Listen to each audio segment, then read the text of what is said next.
Assalamualaikum warahmatullahi wabarakatuh. Kami dari kelompok 6 ingin mempresentasikan tentang titrasi redox atau titrasi permanganometri. Selanjutnya,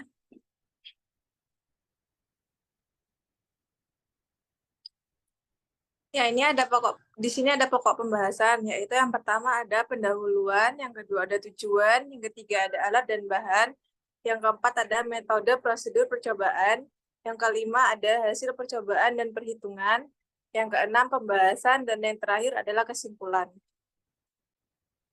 Yang pertama yaitu pendahuluan. Pendahuluan titrasi redox adalah penentuan konsentrasi suatu zat menggunakan larutan lain yang diketahui konsentrasinya didasarkan pada reaksi reduksi oksidasi. Reaksi reduksi oksidasi adalah suatu proses terjadinya perpindahan elektron dari satu atom atau ion ke atom ion lainnya. Pada titrasi redox, titik ekuivalen atau titik akhir titrasi ditentukan oleh terjadinya perubahan potensial redox yang ditandai dengan terjadinya perubahan warna titran. Beberapa contoh analisis volumetri yang berdasarkan reaksi redox antara lain bramatometri, iodometri, iodimetri, permanganometri.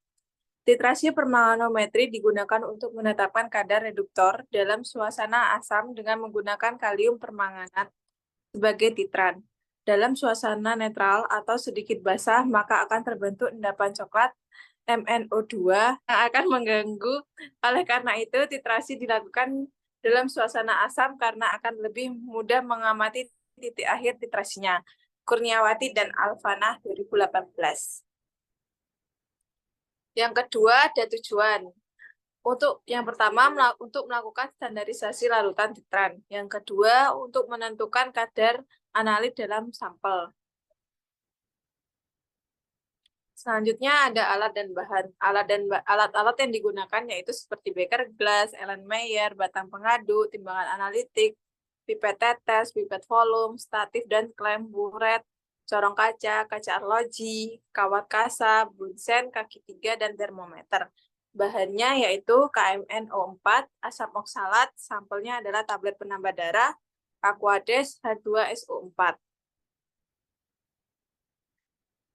Selanjutnya akan dilanjutkan oleh rekan saya.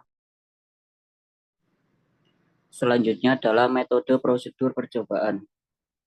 Yang pertama, pembuatan larutan titran 0,1 N. Timbang KMNO4 sebanyak 0,779 gram. Larutkan dengan sebagian Aquades, lalu masukkan ke dalam labu ukur 250 ml, tambah Aquades hingga tanda batas. Kocok atau homogenkan. Yang kedua, pembuatan larutan standar primer 0,1 N. Timbang asam oksalat sebanyak 0,315 gram, larutkan dengan sebagian Aquades, lalu masukkan ke dalam labu ukur 50 ml. Tambah Aquades hingga tanda batas, kocok atau homogenkan.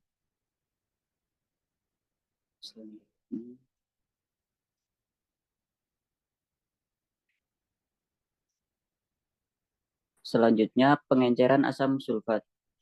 Tersedia di laboratorium asam sulfat 18M, tetapi yang digunakan untuk titrasi adalah 2N. M sama dengan N per valensi. M sama dengan 2 per 2 sama dengan 1M. M1 kali V1 sama dengan M2 kali V2. 18M kali V1 sama dengan 1M kali 50 mili. 1 sama dengan 50 per 18 sama dengan 2,8 mili. Prosedur pembuatannya yaitu ukur H2SO4 18M sebanyak 2,8 mili. Lalu masukkan ke dalam labu ukur 50 mili, tambah Aquades hingga tanda batas, kocok atau homogenkan.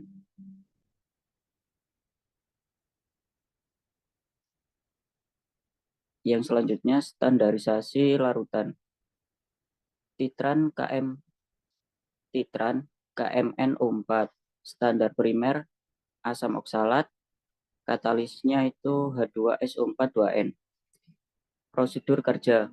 Yang pertama, ukur asam oksalat 10 ml dari hasil melarutkan. Masukkan ke dalam air Meyer, tambahkan 2 ml H2SO4 2N. Yang kedua, panaskan dengan suhu 60-70 derajat Celcius. Lalu titrasi dengan KMNO4 0,1 N hingga timbul warna ungu mantap. Yang keempat, suhu akhir titrasi 60 derajat Celcius dan lakukan 3 kali pengulangan.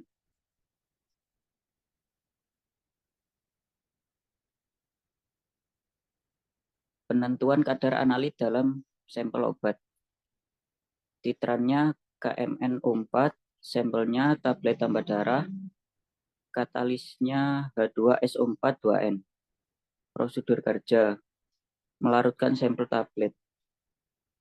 Yang pertama, timbang 2 tablet, kemudian gerus.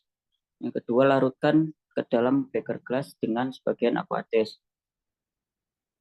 Saring dengan kertas saring atau masukkan ke dalam alat centrifuge.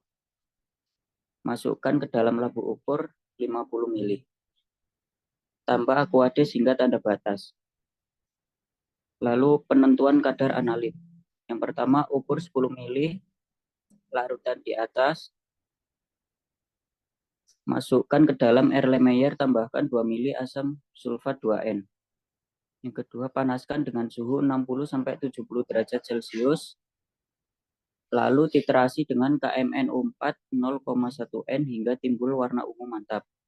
Suhu akhir titrasi 60 derajat Celcius dan lakukan titrasi 3 kali pengulangan.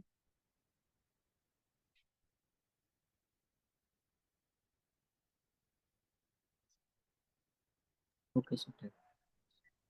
Berikutnya hasil percobaan dan perhitungan.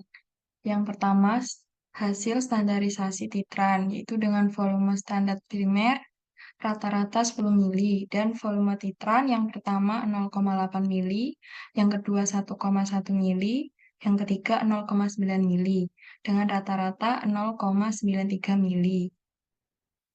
Yang kedua yaitu penentuan sampel dengan volume titran yang pertama 11 mili, yang kedua 10,4 mili, yang ketiga 11,5 mili dengan rata-rata 10,97 mili.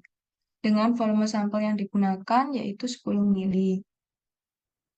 Perhitungan standarisasi titran yaitu menggunakan titran KMNO4. Standar primernya asam oksalat menggunakan katalis H2SO4. Yang pertama KMNO4 dan asam oksalat yaitu N1 kali V1, N2 kali V2 dengan N1 dari KMNO4 yang dicari dengan V1-nya yang sudah ditemukan dari hasil data percobaan yaitu 0,93 mili sama dengan N2 dari asam oksalat yaitu 0,1 N dan volume yang digunakan yaitu 10 mili dengan hasil N1 sama dengan 1,075 N. Berikutnya perhitungan konsentrasi analit dalam sampel yaitu KMNO4 dengan sampel N1 kali V1 sama dengan N2 kali V2 dengan N1 dari perhitungan sebelumnya yaitu 1,075 N dikali dengan 10,97 mili dari hasil percobaan sama dengan N2 dikali volume sampel yang digunakan yaitu 10 mili dengan hasil N2 sama dengan 1,179 N. N2 sama dengan M kali jumlah H+. Dengan hasil M sama dengan 1,179 dibagi dengan 2, sama dengan 0,590 M. Berat analit dalam sampel. Dengan MR dari ferrosulfat yaitu 278 gram per mol. M sama dengan massa dibagi dengan MR ferrosulfat dikali 1000 dibagi volume. Dengan M 0,590 sama dengan massa dibagi 278 dikali 1000 dibagi 50. Dan massa sama dengan 164,02 dibagi 20 dengan hasil 8,2 gram. Berikutnya, menghitung kadar analit dalam sampel. Persen ferrosulfat, yaitu massa dari ferrosulfat, dibagi dengan berat sampel atau tablet yang sudah digunakan, dikali dengan 100%.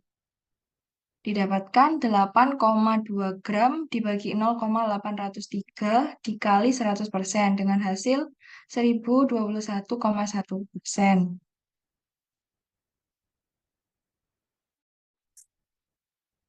Berikut prinsip kerja, yaitu difokuskan pada reaksi oksidasi dan reduksi yang terjadi antara KMNO4 dengan bahan baku tertentu.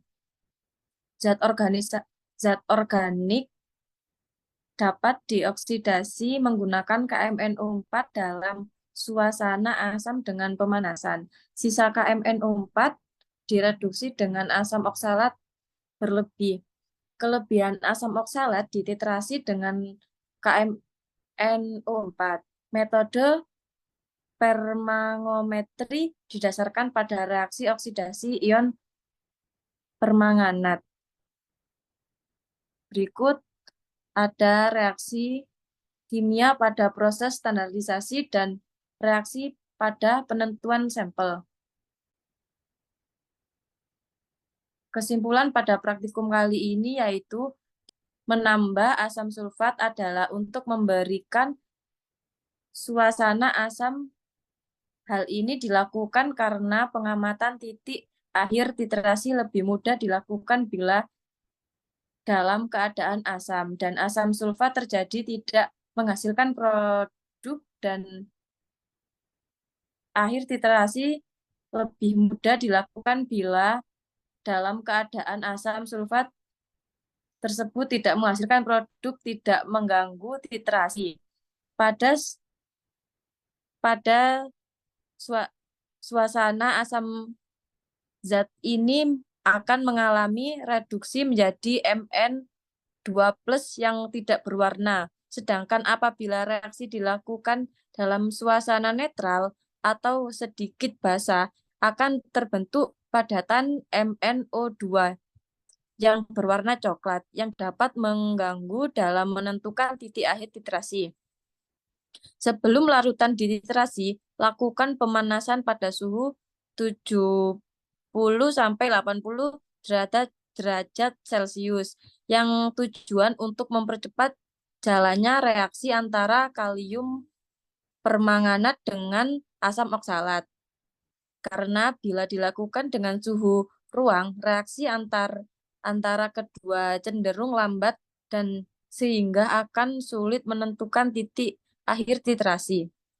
Penentuan kalium permanganat dengan menggunakan titrasi reduksi oksidasi tidak membutuhkan indikator sebagai penentuan titik akhir titrasi. Hal ini disebabkan kalium permanganat selain tidak sebagai titrasi juga bertindak sebagai indikator. Titik akhir titrasi ditandai dengan perubahan warna dari titik warna menjadi merah muda. Warna merah muda timbul akibat kelebihan ion permanganat. Jika kadar pada sampel digunakan terlalu rendah, maka diperlukan pemekatan sampel atau penambah volume dalam Erlenmeyer yang digunakan. Jika kadar pada sampel yang digunakan terlalu tinggi, maka diperlukan pengenceran sampel. Sekian presentasi dari kelompok 6. Apabila ada kesalahan, mohon maaf. Wassalamualaikum warahmatullahi wabarakatuh.